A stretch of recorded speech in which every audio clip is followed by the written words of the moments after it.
बिस्मिल्लाहिर्रहमानिर्रहीम। अस्सलामुअलैकुम। Welcome to the farming tips. मोअज़्ज़ज़ नाज़रीन, कैसे हैं आप? नाज़रीन, आज मैं आपको शहीनों की शहर सरगोदा में लेकर आया हूँ।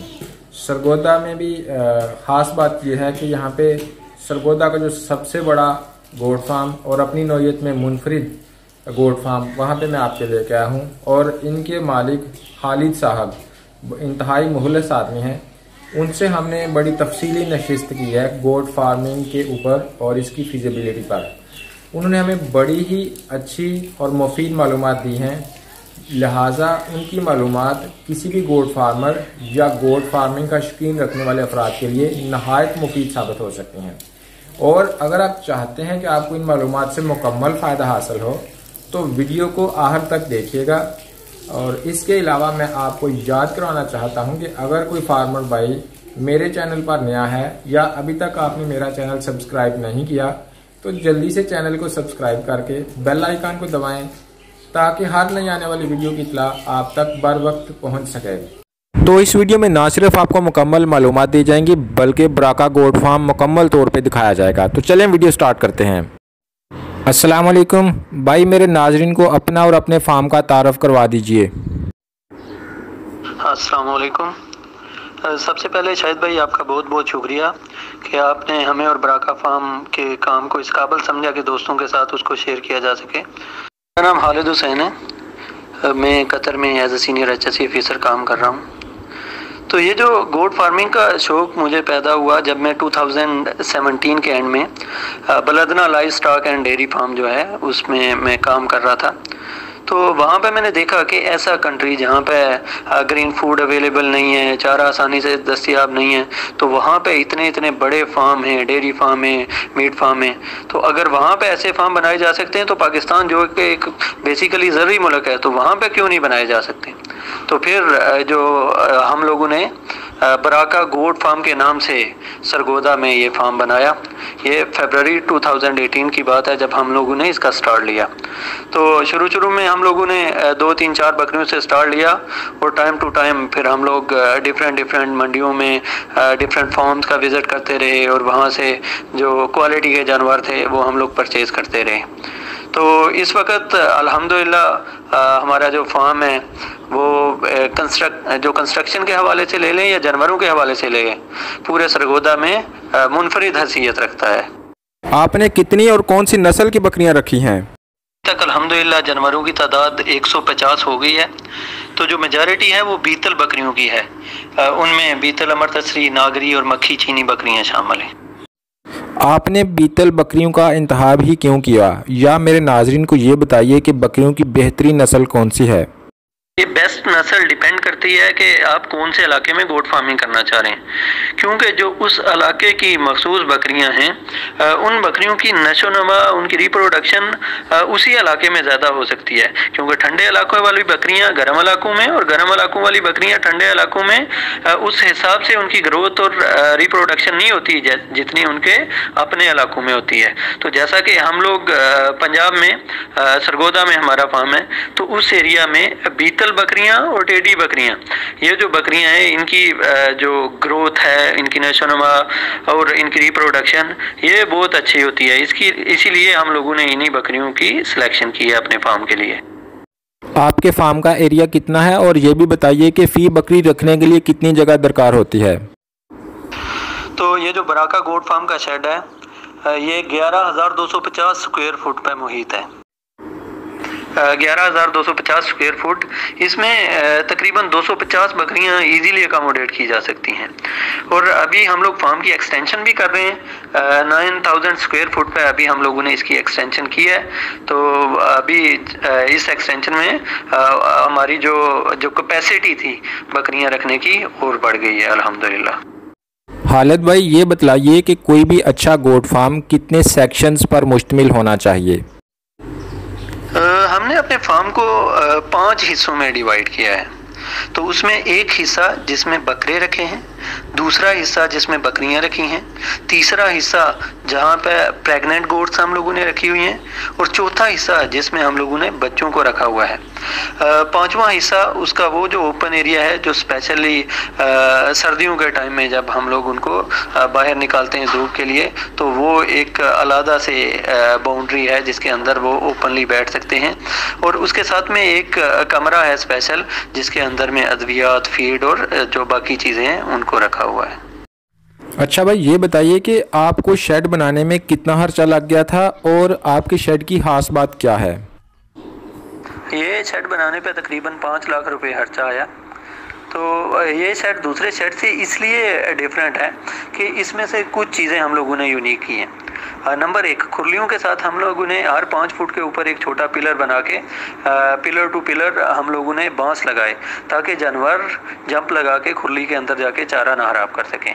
इसी तरह जानवरों को जो पार्टीशन हम लोगों ने लगाई है वो भी पिलर्स बना के उसके अंदर बांस लगा के लगाई है ताकि जानवर जो हैं, एक तो ये जो पिलर हैं उसको आसानी से वो तोड़ नहीं सकते और बांस को क्रॉस करके दूसरे सेक्शन में नहीं जा सकते। और तीसरी बात, ये जो फार्म की कंस्ट्रक्शन है उसमें इन चीज़ों का ध्यान रखा गया है कि वो चीज़ें बार बार रिपीट करके हम लोगों को एक दफ़ा तोड़ के दूसरी दफ़ा ना बनानी पड़े। इसीलिए पहले ही उन चीज़ों को इस हिसाब से बनाया गया है ताकि ये देर पा रहे और जो इसके अंदर जानवरों की ज़्यादा से ज़्यादा तादाद को ईजीली अकोमोडेट किया जा सके। किसी भी काम में उसकी साइट का बड़ा रोल होता है। बकरियों के शेड की साइट कैसी होनी चाहिए? हम लोग तो प्रेफर करते हैं कि जो शेड है वो आबादी से थोड़ा दूर रहे ताकि वहाँ बकरियों को आसानी से घूमने फिरने की जो सहूलत है वो मैसर हो। और दूसरा, शेड जहाँ भी बनाएं करीब में दरख्तों की तादाद ज़्यादा होनी चाहिए ताकि जानवरों को खाने के लिए पत्ते और सायादार जगह जो है वो भी दस्तयाब हो। फिर उसके साथ साथ शेड ऐसी जगह पर होनी चाहिए जहाँ से आपकी मेन रोड के करीब में या जो वेटरनरी हॉस्पिटल है या जो बाकी सहूलियात हैं उनके एक्सेस जो है आपकी वो इजीली अवेलेबल रहे ताकि आपको कभी हॉस्पिटल जाना पड़े या जानवरों को मंडी में लेके जाना या मंडी से लेके आना जो है उसमें आसानी रहे। खालिद भाई, गोट शेड में किस तरह की मशीनरी या आलात दस्तयाब होने चाहिए? अगर कमर्शियल लेवल पे गोट फार्मिंग करना चाह रहे हैं तो गोट फार्म के अंदर में एक टोका मशीन, पानी वाली मोटर या नल, ग्राइंडर या छोटी चक्की, और अगर आपका बजट इजाज़त दे तो भूसा बारीक करने वाली मशीन, ये वो चीज़ें हैं जो कमर्शियल लेवल के ऊपर अगर आप गोट फार्मिंग करें तो लाजम आपके फार्म के अंदर होनी चाहिए। गर्मियों और सर्दियों में आप बकरियों को क्या खिलाते पिलाते हैं? गर्मियों में हम लोग जानवरों को मकई, बाजरा, जंतर और गवारा डालते हैं, और सर्दियों में लूसन, बरसीम, जोदरी और गंदम का भूसा यानी तूड़ी जो बारीक वाली है वो हम जानवरों को डालते हैं।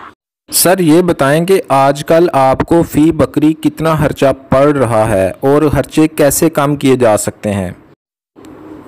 शायद भाई, जब बकरियों की तादाद कम होती है तो उस टाइम में फ़ी बकरी एक्सपेंस ज़्यादा, क्योंकि फार्म की कंस्ट्रक्शन, वर्कर्स की सैलरी, सब्ज़ चारे के अलावा जो एक्सपेंसेस है, मेडिकल, वैक्सीनेशन एक्सपेंसेस, तो वो फ़ी बकरी ज़्यादा होती है। लेकिन जो बकरियों की तादाद ज़्यादा होती जाती है तो फ़ी बकरी एक्सपेंस कम होता जाता है।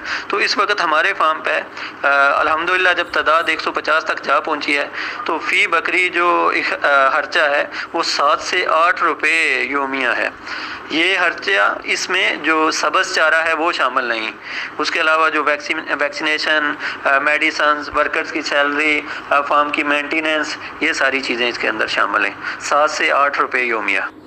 अच्छी आमदन हासिल करने के लिए आपने अपने फार्म की ऑपरेशन स्कीम क्या बनाई है और आपकी मतवक्को माहाना आमदन कितनी है?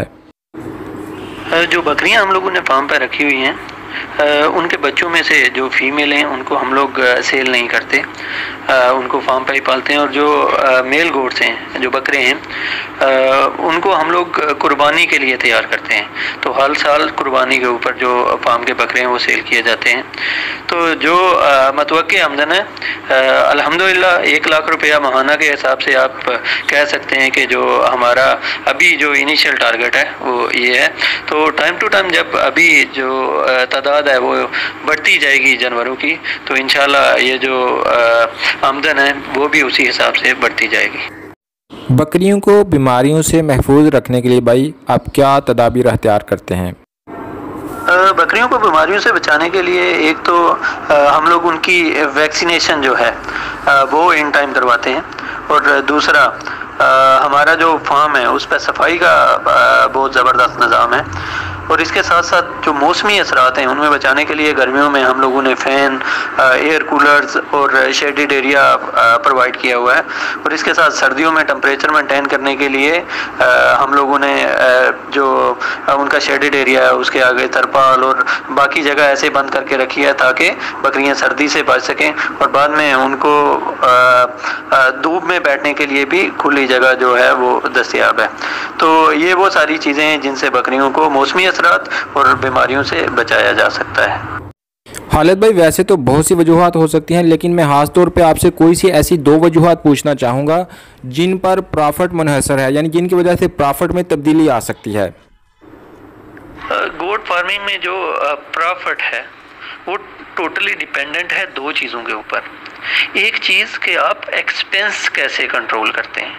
अगर आपके एक्सपेंस आपकी आमदन से ज़ायद हो गए तो फिर भी आपको गोट फार्मिंग से बचत नहीं होगी, आपको प्रॉफिट नहीं आएगी, आप लॉस में जाएंगे। और दूसरा, आप डेथ रेशो को कैसे कंट्रोल करते हैं। अगर आपके फार्म के ऊपर डेथ रेशो ज़्यादा है, इट मीन्स आपको लॉस हो रहा है। तो जिन लोगों ने 2 चीज़ों के ऊपर कंट्रोल कर लिया, एक्सपेंसेस के ऊपर में और डेथ रेशो के ऊपर में, वो लोग गोट फार्मिंग में कामयाब हो गए। तो जो लोग भी गोट फार्मिंग करना चाहते हैं बेसिकली वो इन दोनों चीज़ों पर सबसे ज़्यादा तवज्जो दें, इंशाल्लाह वो गोट फार्मिंग में प्रॉफिट कमाएंगे। खालिद भाई, बकरियों की मार्केटिंग और सेल के हवाले से मेरे नाजरीन की कुछ रहनुमाई कीजिए। आजकल आप लोगों ने देखा है कि गोट फार्मिंग में ट्रेंड बहुत ज़्यादा हो गया है, और जो अगर आप क्वालिटी की चीज़, जो क्वालिटी प्रोडक्ट है उसको बेचने के लिए आपको ज़्यादा तरद्दुद नहीं करना पड़ता। और आजकल तो सोशल मीडिया का दौर है, आप बस खाली अपनी चीज़ की स्पेसिफिकेशन, उसकी एक फ़ोटो अपलोड करते हैं तो कस्टमर खिंचा चला आता है। लेकिन अगर आप कीमत मुनासिब रखेंगे, आप क्वालिटी अच्छी रखेंगे, तो आपकी जो चीज़ है वो हाथों हाथ बिकेगी। तो अगर आपके पास में अच्छी नस्ल की जो बकरियां या बकरे हैं तो उनको स्लाटर हाउस में बेचने के बजाय जो लोग फार्मिंग करना चाहते हैं या वो जो शौकीन लोग रखना चाहते हैं, बेहतर है कि उनको बेचा जाए।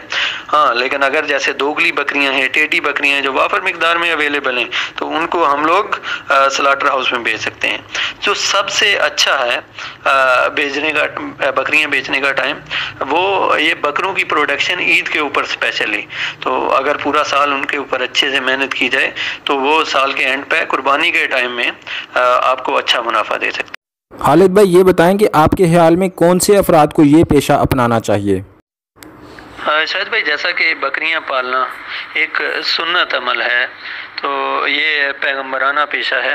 लेकिन आजकल जब हम लोग इसको बिज़नेस लेवल पे कर रहे हैं, तो जब से सोशल मीडिया पे इसका चर्चा हुआ है तो हर आदमी इस काम की तरफ राग़िब हो रहा है कि बहुत ज़्यादा इसमें प्रॉफिट है और ये काम बहुत आसान है और बहुत जल्द इसमें पैसे आने वाले हैं। लेकिन जो हकीकत है वो इससे बरक्स है।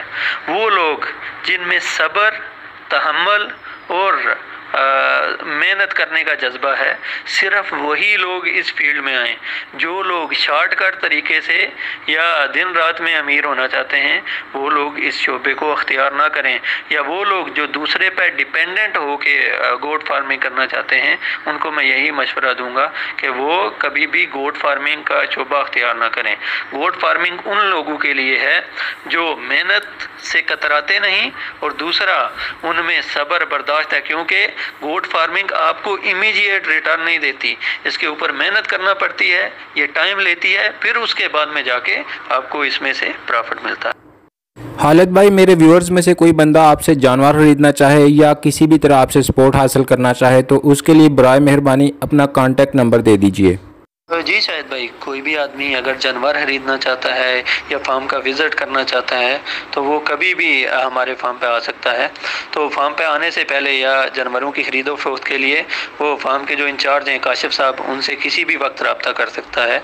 उनका रब्ता नंबर 0344 6871 291 0344 6871 ये उनका रब्ता नंबर है, इस पर उनसे रब्ता किया जा सकता है।